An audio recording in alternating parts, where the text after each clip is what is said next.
अपने जवान बेटे का शव देख परिजनों पर दुखों का पहाड़ टूट पड़ा। तो जन्म देने वाली मां बेसुध हो गई। पत्नी रह रहकर पति का नाम पुकार रही थी। खेलने खाने की उम्र में पत्नी का सुहाग उजड़ गया। पत्नी की चीखों को सुनकर हर कोई सुबक उठा। शहीद मुकेश के परिवार के लोग गर्व कर रहे थे, तो साथ ही दुख के कारण बेहद मार्मिक हो चुके थे। अंतिम संस्कार के दौरान हरियाणा पुलिस के जवान भी पहुंचे। साथ ही स्थानीय विधायक बलराज कुंडू, राज्यसभा सांसद रामचंद्र जांगड़ा समेत अन्य नेताओं समेत आईटीबीपी और हरियाणा पुलिस के जवानों ने सलामी दी। वहीं इस दौरान परिजनों ने आईटीबीपी जवान की शहादत को देखते हुए शहीद पार्क बनवाने की मांग को लेकर प्रशासन को ज्ञापन सौंपा, जिस पर विधायक कुंडू ने अपने कोटे से शहीद स्मारक बनाने की बात कही। तो भारत माँ के सपूत को नमन करता हूँ। आज इस नौजवान ने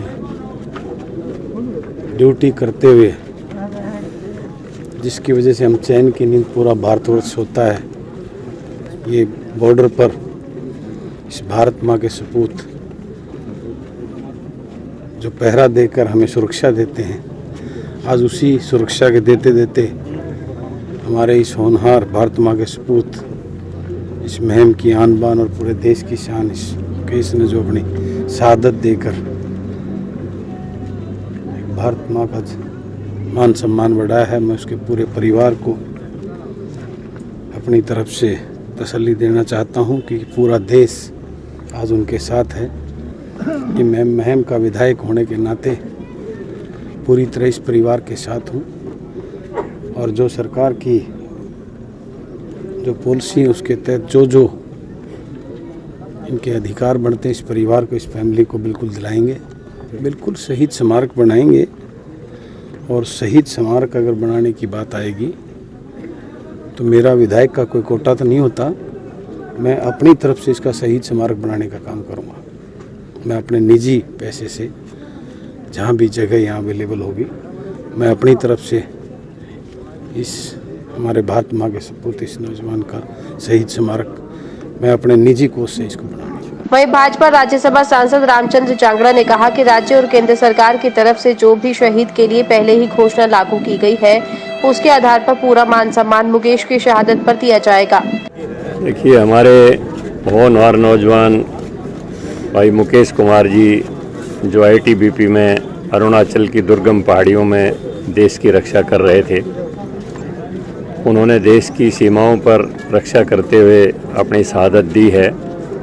इसके लिए पूरे हिंदुस्तान को जहां इन पर गर्व है, मेरे पूरे महम शहर को और महम इलाकों को भी इनकी शहादत के ऊपर गर्व है और हम सभी इनकी शहादत को नमन करते हैं और परमपिता परमात्मा से ये प्रार्थना करते हैं कि इस परिवार को ये असहनीय अक्षति जो हुई है उसको सहन करने की शक्ति दे और परमपिता परमात्मा इनकी आत्मा को अपने चरणों में स्थान दे। और हरियाणा सरकार ने जो भी मिलिट्री फोर्सेस के लिए बेनिफिट्स मिलते हैं 2016 में एक पॉलिसी के तहत पैरा मिलिट्री फोर्सेस के लिए वही सब कुछ बेनिफिट्स तय कर दिए थे। हरियाणा विधानसभा में कानून पास कर दिया गया था। तो इनकी वीरांगना हमारी बेटी कहूँगा, जिनका कोई बच्चा भी अभी नहीं है, उनके ऊपर ये बहुत बड़ा एक वज्रपात हुआ है। उनको सरकार तमाम इस पूरे परिवार को मदद देगी, जो उनकी योग्यता है उसके अनुसार उनको नौकरी भी मिलेगी। बता दें कि महम के वार्ड 9 निवासी मुकेश कुमार आईटीबीपी में कार्यरत थे, जिनकी ड्यूटी अरुणाचल प्रदेश के बदर क्षेत्र में चल रही थी।